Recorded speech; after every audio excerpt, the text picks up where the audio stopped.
So as we have already seen that Athena is most suitable for use cases where we want to run ad hoc analytics. It is definitely not suitable for regular analytics or regular data warehousing systems. For those scenarios, we should use Redshift. But what are the different use cases or different architecture that we can build using Athena? So let's say we have streaming application. So I'm starting with streaming application, and you already know what streaming application is, which streams data from various sources. So it can be IoT devices or CCTV cameras or sensors, etc. And let's say the data is sent to Kinesis streams or Kafka. And from there, it is sent to Kinesis data firehose, and which eventually sends the data to S3 data lake. And let's say we have to run some ad hoc analytics on top of it. Of course, we can use Athena, and either we can use Athena console or BI tools to do analytics on top of the data or the data that we are getting from streaming application via Kinesis streams or Kafka. From Kinesis streams, it is going to data firehose and then to S3 data lake, and then Athena is getting used there. This use case might not be that prevalent because if you have a streaming use case, you might need to do some processing. So that's where EMR or glue would come into picture. So what would happen is that it does not matter whether the data comes in Kinesis streams or Kafka. We want to do some real-time processing. So if you are using Spark streaming, then you can use EMR or glue. If you are using Flink, then you'll have to use EMR or Kinesis Flink. Or if you are using Kafka streams, then you'll have to use something else.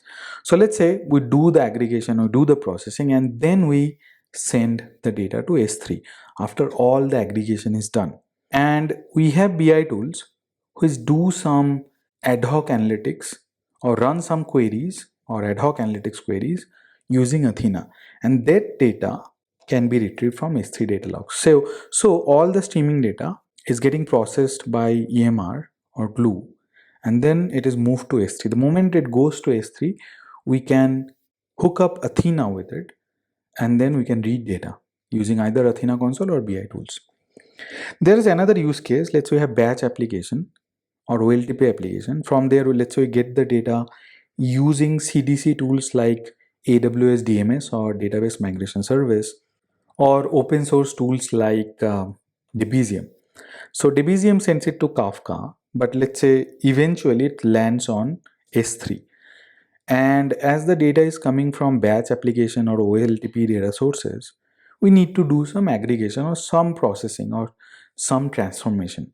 So the transformation is done by Glue, and then again the transformed data is stored in S3 data lake. So as it is in S3, we can definitely use Athena on top of it. So the data that is getting generated by batch application or OLTP databases or streaming application can be aggregated, transformed, and moved to S3 data lake, and from there we can use Athena.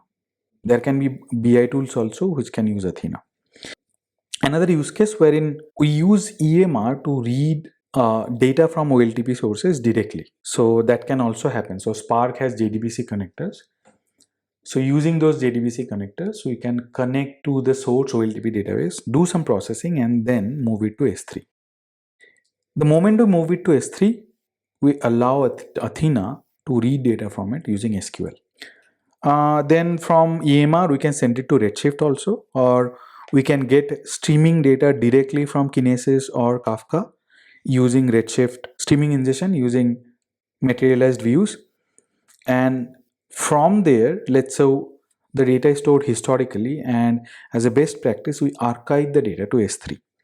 Again, the moment we move it to S3, we can access it using Athena.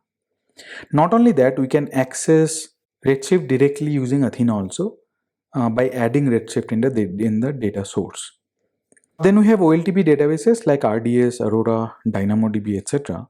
And there are features in these services using which you can export the snapshot, we can export the cluster, we can export individual tables to S3 data lake. Again, as the data is in S3 data lake, Athena can access it, and we can access the data using SQL.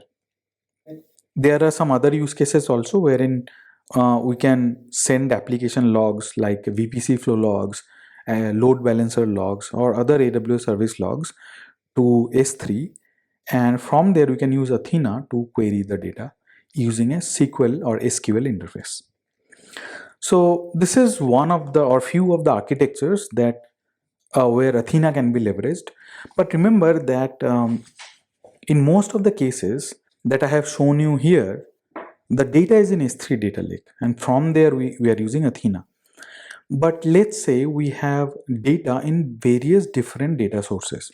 Like you have data from in RDS, let's say in Hive, then you have data in Redshift, etc. So you have different data sources. As I said, let's say RDS, Aurora, DynamoDB. It can be MongoDB also, which is document-oriented database. In-memory database like Redis. Data warehousing systems like Redshift and Snowflake. So there are various data systems available, right, in the organization. And what we might do is, let's say we have BI tools wherein we need to run queries on these various data sources. Of course, we can actually use or move all the data to Redshift and then query from there also.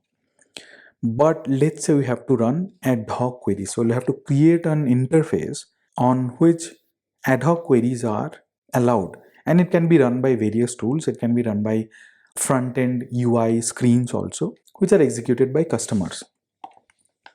Now, as these are ad hoc queries, it does not make sense to put them in Redshift or Snowflake, which are mainly used for data warehousing systems. Also, if we have to put them in S3, we can do that, but that's an additional work. We can move data from all these places to S3 also, and maybe some other use case is handling it. Let's say maybe you're moving data from Redshift to, from S3 to Redshift. So how Athena can help here? So that's where data virtualization comes into picture. So we can create a data virtualization layer on top of it, and you can put Athena here. Of course, the Athena will talk to Glue data catalog, because all these data or all these data stores can be configured as data sources in Athena, and the metadata would be stored in Glue data catalog. So we add these data sources to Athena using Glue data catalog, and then we have these front-end applications like BI tools, JDBC, ODBC drivers, customer dashboards, etc. They do not have to connect to these individual sources. They do not have to connect to RDS separately, or DynamoDB separately, or Redshift separately. They can connect to Athena and query or get the records or get the reports using SQL. So Athena is creating a data virtualization layer on top of all the different data sources that we have in our organization. So these are the various ways or various architectural patterns wherein Athena can be used. That's all in Athena, and this is where I'm concluding the Athena chapter. Thanks a lot, and please be tuned in for other sessions.